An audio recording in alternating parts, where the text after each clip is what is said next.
Welcome to the WHHI-TV Daily News. I'm Betsy McDaniel. As always, there's a lot to cover in the Lowcountry today, so let's get started with our headlines. The embattled Jasper County School District is apparently finally parting ways with Superintendent Rochelle Anderson, but that separation has come with a pretty big price tag. Nearly 4 months after voting to fire Anderson for conducting personal business during office hours, creating a sense of fear and retaliation in the workplace, and taking unauthorized trips abroad to recruit teachers, the school board has now voted 5-4 to pay her $336,000, which is equivalent to 18 months' salary, and she will also receive a deposit into her annuity. Anderson will remain on personal leave until mid-May. The total bill, including additional salary that she was paid while under suspension, will come to nearly $450,000. The State Board of Education has taken control of the district's finances, and the latest state test scores show more than half of Jasper County 3rd, 4th, 6th, 7th, and 8th graders are underperforming in math, and nearly that many are behind in the rest of the state in English as well.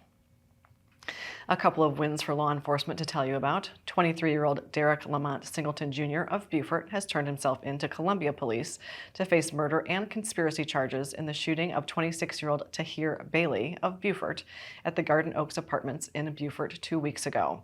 That is the third shooting at the new complex in the last 5 months. And two Bluffton brothers, 31-year-old Marquis Green and 37-year-old Curtis Green, have been arrested in the shooting at Tailgaters Bar 3 weeks ago that killed 39-year-old Jimmy Reynolds of Bluffton. Security camera footage gave Jasper County officials a head start in identifying the pair. With the 2025 RBC Heritage now less than 2 months away, you might be wondering how the tournament did last year in its primary goal of raising money for local charities. Now under the new signature format with fewer but bigger name players, it did pretty well indeed. The Heritage Classic Foundation reports it raised nearly $4 million, which is a new record. Nearly half of those funds raised went to Lowcountry organizations helping our neighbors tackle food insecurity, safe housing, and quality health care. Added to that $1.7 million were donations of more than $940,000 to early education programs, over $685,000 going to arts and cultural programs, $250,000 to local colleges and technical programs, and $200,000 more to college scholarships.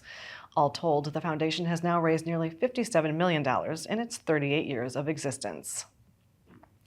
And with all the wacky winter weather we've had this year, you might be wondering how our garden plants are doing as we finally head towards spring. Well, the good news is the U-Pick Daffodil Farm in Bluffton is now in bloom, and they hope to open for the spring season on March 1st, although only on Saturdays from 9 to 1 for now.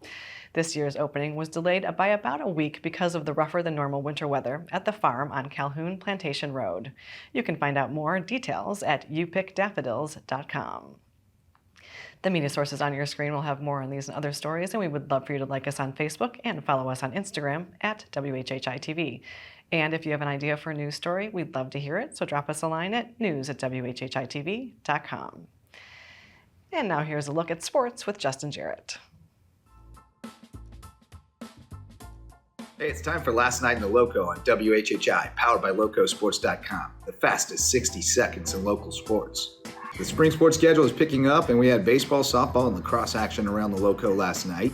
The USCB softball team ran its win streak to 8 games with a sweep of Fayetteville State as Taylor Chang blasted a 2-run homer in the first inning of Game 1, and the Sand Sharks rolled 9-1 and 6-4. On the baseball diamond, Hilton Head Christian Academy, Hilton Head Prep, and John Paul II all picked up wins.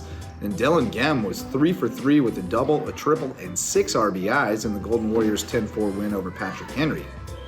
JP2's girls soccer team rolled to an 8-0 win over Ashley Hall with 2 goals and 2 assists from Ayla Reynolds. And the boys lacrosse teams from Hilton Head and May River both dominated Tuesday night as the Seahawks routed Richmond Hill 16-2 and the Sharks destroyed South Effingham 20-1. For LowcoSports and WHHI, I'm Justin Jarrett. Until next time, go Lowco. Coming up after a quick break, we're going to talk vehicle break-ins with Chief Jeff Myers from Port Royal. Stay tuned.